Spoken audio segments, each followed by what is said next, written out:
Plan your world analysis and review में आज का हमारा टॉपिक है ICICI guaranteed pension plan, flexi plan बोला जाता है इसको। सो ये आपके लिए अच्छा है, बुरा है, न्यूट्रल, कैसा प्लान है आपके लिए, डिटेल में समझेंगे। सो अंत तक वीडियो में बने रहिएगा। नमस्कार, मैं हूं Viplav Majumdar. I am founder of plan your world training academy private limited. planyourworld.com पे आपको मिलते हैं वो ट्रेनिंग्स जिससे आप अपनी वेल्थ क्रिएट करते हो। अगर आपको लगता है कि आप सेविंग करना जानते हो, आपको लगता है इन्वेस्टमेंट के लिए आपको पूछना पड़ता है किसी से भी, तो इसका मतलब कहीं पे गड़बड़ है। India as a country we don't have advisers. हमारे पास इंश्योरेंस एजेंट है, म्यूचुअल फंड एजेंट है, बैंकर है, घर वाले हैं, लेकिन इनमें से कोई भी आपका एडवाइजर नहीं है। क्योंकि एडवाइजर का मतलब क्या है? Are they expert? नहीं। अपने सारे इन्वेस्टमेंट्स जो भी आपके हैं उनको चेक करो, सही है या गलत। इस वीडियो में हम लोग देखते हैं इस प्लान के बारे में। क्या है ये प्लान? शुरुआत करते हैं। प्लान इन योर 40s, मतलब आप 40 की उम्र के आसपास हैं तो डेफिनेटली आपके मन में एक हावी होता है कि मेरे लाइफ में मेरा रिटायरमेंट कैसे होगा, मेरे जीवन में 60 के बाद मैं खर्चे कैसे चलाऊंगा। बहुत सारी भ्रांतियां हैं और जो हमें बताया जाता है वो बताया जाता है कि कॉर्पस बनाओ, बढ़िया सा कॉर्पस बनाओ, रिटायर हो जाओगे। और एक डायलॉग साथ में आता है, जीवन भर की निश्चिंतता। इस प्लान को चेक करने के लिए हम ऑब्जेक्टिव बहुत सिंपल रखेंगे, पैरामीटर बहुत सिंपल रखेंगे। जीवन निश्चिंत होना चाहिए। जीवन निश्चिंत होने का मतलब क्या है, हम लोग उसको डिटेल में समझेंगे। और इसके ब्रोशर में जो भी है उसके बेसिस पे हमने कैलकुलेटर बनाया है। हम सीधे चलते हैं अपने कैलकुलेटर पर, क्योंकि फीचर्स को एज यूजुअल हम फीचर्स को डिस्कस नहीं करेंगे। फीचर्स के लिए आप किसी की भी वीडियो देख लो, कोई भी इन्फ्लुएंसर पकड़ लो जो एफिलिएट मार्केटिंग करते हो इनकी, हम नहीं करते। प्लान योर वर्ल्ड प्लेटफॉर्म आपके लिए है न्यूट्रल एकदम। आप ऑनेस्टली अपनी चीजों को समझ सको, आपके लिए क्या अच्छा है क्या बुरा, आपको खुद जजमेंट लेना है। चलते हैं हम लोग अपनी एक्सेल पे। 40 की उम्र है, 61 साल का प्लान है, मतलब 40 की उम्र पे अगर आपने इस प्लान को लिया है तो 101 साल तक की या 100 साल तक का जीवन का आपका प्लान मान लेते हैं हम लोग। पेंशन प्लान काम कैसे करता है पहले समझ लेते हैं। आप कुछ सालों तक इसमें प्रीमियम पे करोगे, उसके बाद आपको एक इनकम आएगी। This is known as deferred pension plan. Deferred pension plan की कुछ खूबियां हैं जो मैं आपको as a certified financial planner मैं आपको जरूर बताऊंगा। बिकॉज आपने अगर इस तरीके का प्लान लिया हुआ है तो आपको समझना पड़ेगा बहुत डिटेल में कि व्हाट इज रिटायरमेंट प्लानिंग और उसमें पेंशन प्लान कहाँ फिट होता है। पेंशन प्लान हमारे मन में क्या आता है कि भाई मेरी पूरी जिंदगी की पेंशन उठा लेगा, मेरी पूरी जिंदगी के खर्चे उठा लेगा। तो क्या ये सच्चाई है? क्योंकि मेरा मकसद तो इतना ही है कि भाई मैंने पैसे दिए, मेरे को इनकम मिलनी चाहिए, राइट? So let's discuss. इस प्लान में 40 साल के व्यक्ति ने 1-1 लाख रुपए साल का दिया, 15 साल तक इसने पैसे दिए और 15 साल तक पैसे दिए तो इसके साथ में कुछ क्लब कर दिया गया। क्या क्लब किया गया? क्लब किया गया अक्रूड गारंटीड एडिशंस। ये डेथ बेनिफिट के लिए है। बहुत सिंपल सा सजेशन रहता है कि आप इंश्योरेंस का डेथ क्लेम और इंश्योरेंस की वेल्थ क्रिएशन या पेंशन दोनों को अलग अलग लेके चले। यहाँ पे एक डेथ क्लेम आपको मिल रहा है साथ में। अलग अलग अमाउंट्स है, मैं इसके ऊपर नहीं जाता क्योंकि इसके लिए आप डेफिनेटली अलग से टर्म प्लान ले सकते हैं। इसको देखने की भी जरूरत नहीं है अपने आप में। ऑब्वियसली अगर कुछ होता है तो घर वालों को ये पैसा मिल जाता है, लेकिन मेरा मेन मकसद क्या था? मुझे इनकम लेना। This is the amount that you are going to get. अगर डेथ हो जाती है तो ये पैसा मिलेगा, राइट? हमें पैसा मिलेगा 1,36,512 रुपए। पूरी जिंदगी आपको ये पैसा मिलेगा। देखने में बड़ा अच्छा लगता है कि भाई आपने लाख रुपए साल का दिया और आपको 1,36,000 रुपए पूरी जिंदगी मिल रहे हैं। लेकिन इसका मतलब क्या है? क्या हमारी भारत में जो हमारी जनता है, हमारा मिडिल क्लास है, do we really understand money? क्या हमको पता है इसका वाकई में मतलब क्या होता है? आइए हम लोग उसको देखते हैं अपनी एक्सेल पे। अब हमने यहाँ पे कुछ कैलकुलेशन बनाए। आपको इनकम मिलनी शुरू हुई, डेथ कवर को छोड़ देते हैं, इनकम मिलनी शुरू हुई यहाँ पे 1,36,512।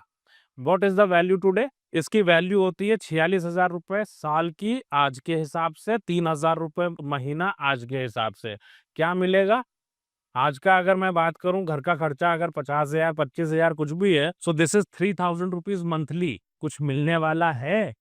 कुछ खरीद पाओगे? हमें प्लान चाहिए था या पेंशन की प्लानिंग करनी है? मुझे कमेंट करके बताइएगा। आगे चलते हैं। इसी पैसे को एफडी में रखते हैं तो क्या होने वाला है? एफडी में अगर इसी पैसे को रखा होता तो इनकम बढ़ के आती। 7% 5% लिया तो हमें कंपैरिजन करना हमारे लिए मस्ट हो जाता है। यहाँ पे इनकम अगर मैं बोलूं तो वहां 1,36 मिल रही थी, यहाँ पे आपकी इनकम बढ़ती जाएगी, दैट इज 1,58,000 और कॉर्पस आपके लिए फ्री है, आप जब चाहो निकाल सकते हो। नाउ वैल्यू टुडे की बात करूँ तो यहाँ पे भी बहुत अच्छी वैल्यू नहीं दिखती है पहले साल में। पहले साल में आता है वहाँ पे हमारे लिए 3,853, यहाँ पे आता है 4,000 रुपए। अगर यही हम म्यूचुअल फंड से करते तो इसका क्या मतलब होता? म्यूचुअल फंड से करते तो हमारे लिए ये वैल्यू आती 5,000 रुपए महीना। सो आपके पास अलग-अलग ऑप्शंस हैं। आप कहोगे म्यूचुअल फंड में अनसर्टेनिटी है। एग्ज़ैक्टली अनसर्टेनिटी है। अब मुद्दा ये नहीं है कि इनमें से अच्छा कौन-सा है। क्या हमने इनमें से किसी से भी प्यार किया है? क्या इन्वेस्टमेंट के साथ प्यार किया जाता है? नहीं। हमारा मुद्दा क्या है? हमारा मुद्दा है जीवन चलाना। ये मेरे खर्चे हैं। खर्चे कैसे आने वाले हैं? सो अगर ये हमारे खर्चे हैं, तो इसका मतलब मेरे आज अगर 50,000 के खर्चे हैं भाई साहब, तो आपके 16 साल बाद आपका खर्चा साल का जो आने वाला है दैट इज़ 16,55,000। अब आप कहोगे विप्लव जी ये कौन-सी बात हुई? भई वहाँ पे तो मुझे अच्छा लग रहा था सुनने में, इमोशनल होके 3,000 लेके सब्जी खरीदने जाएँगे तो सब्जी वाला सब्जी नहीं दे देगा। ये बात एकदम मन में क्लियर कर लीजिए। एक काँच टूटने की आवाज़ तो आनी ही आनी है। सच्चाई को जितने दिन भुलाना चाहो भुला सकते हो। भांग खा के जीना हो जीवन में जी सकते हो। आँख जिस दिन खुलेगी उस दिन पता चला ना तो पैसे कमा पा रहा हूँ और ना मेरे पास पैसा है क्योंकि हमने गलत प्लान लिया। Can you withdraw amount from this? No. Pension plan में आपने पैसा डाल दिया, पेंशन स्टार्ट हो गई, पूरी ज़िंदगी पैसा विथड्रॉ नहीं कर सकते हो। मोस्ट इंपॉर्टेंट पार्ट, ये सेविंग किसके लिए करते हो आप? सोचो, पूछो अपने आप से कि आप आखिरकार सेविंग किसके लिए करते हो? एडवाइजर के लिए कर रहे हो, कंपनी के लिए कर रहे हो, अपने बच्चों के लिए, अपनी वाइफ के लिए, अपने घर के लिए कर रहे हो? That is the most important question you need to ask yourself. हम समझते हैं कॉर्पस थ्योरी होती क्या है अपने आप में। पहली बार लाइफ में पेंशन प्लानिंग करने गया एज ए सीएफपी, पूरा रात सो नहीं पाया। मुझे पता था कि ये बंदा जीवन में रिटायर हो ही नहीं सकता, मैं बताऊं कैसे। प्रॉब्लम ये है कि लोगों को वही सुनना है जो वो जानते हैं। आप बताओ मुझे, एक दिन चुन लो जिस वक्त आप भाभी जी को बोलो कि भैया पैसे नहीं दे पाऊंगा सब 65 के बाद। इंपॉर्टेंट थिंग इज आपके लाइफ में पैसा चाहिए, डायलॉग नहीं। मैं एयरपोर्ट जाता हूं, लिखा रहेगा स्टार्टअप शुरू करो, 40 की उम्र में इंश्योरेंस खरीद लो। Who said this? आप स्टार्टअप करने जाओगे उसमें पैसा चाहिए, आप पेंशन लेने जाओगे पैसा चाहिए। घर का खर्चा पैसे से आता है, डायलॉग से नहीं। तो जो लोग बोलते हैं कि मेरे पास कुछ तो आएगा, मेरा उनसे एक सवाल है। अगर आज 50,000 खर्च कर रहे हो, कुछ तो मिला, 5,000 की नौकरी कर लो ना। अगर नहीं कर सकते तो अपने बीवी बच्चों को, अपने डिपेंडेंट्स को क्यों रिस्क पे डालते हो? क्या उन्होंने आपके साथ रिस्क लिया? नहीं, आपने रिस्क लिया। Not knowing finance, not knowing investment is a bigger risk. Ultimately commission दे रहे हो किस बात का? इस जिंदगी के लिए। अगर कोई व्यक्ति 40 साल का है, 50,000 का खर्चा है, तो लिख लीजिए 6,72,00,000 रुपए का आपका कॉर्पस चाहिए सम्मानजनक जिंदगी के लिए। दैट इज वाई आई से रिटायरमेंट प्लानिंग सीखो, क्योंकि रिटायरमेंट प्लानिंग के बिना नहीं होगा। और रिटायरमेंट प्लानिंग की बात करो तो income is important, plan is not important. Income बनाने के लिए तो 1 करोड़ से भी हो जाएगा, 2 करोड़ से भी हो जाएगा, by two by any plan. Pension plan की सबसे बड़ी कमी सुन लीजिए, आपको सीएस भी नहीं बताते। Pension plan, deferred pension plan अगर आपने लिया जिसमें आप कुछ सालों तक पैसा दोगे और उसके बाद आप वापस लोगे, तो इस केस में 15 साल तक आपने जमा किया, 15 साल तक जमा करने के बाद मान लीजिए आपने वापस लिया 20 लाख, तो जो मूलधन दिया है ना वो भी टैक्सेबल होगा। तो 20 लाख पे पूरे पे टैक्स देना पड़ेगा। Pension is deferment of tax.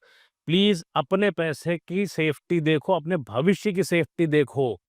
इस तरह का प्लान आपको लेना चाहिए या नहीं, कमेंट करके बताइएगा। प्लान लेना है या फिर रिटायरमेंट प्लानिंग करनी है, खुद समझदारी दिखाइए। क्या बैंकर बताएगा? कौन अपना नुकसान करेगा? प्लान बेचना है, प्लान बेच देगा, उसको क्या फर्क पड़ता है 60 पे पैसे हैं, 70 पे हैं या नहीं। Who is bothered? सिर्फ आपका इंटरेस्ट और मेरा एज अ फाइनेंशियल प्लानर। मैंने देखा है लोगों को 1 रुपए से चाय के लिए दूध खरीदते हुए बुढ़ापे में। वो जिंदगी नहीं चाहिए। रिटायरमेंट का सवाल है, अपनी लाइफ को खराब मत करिए, वक्त रहते प्लान करो। Start learning now.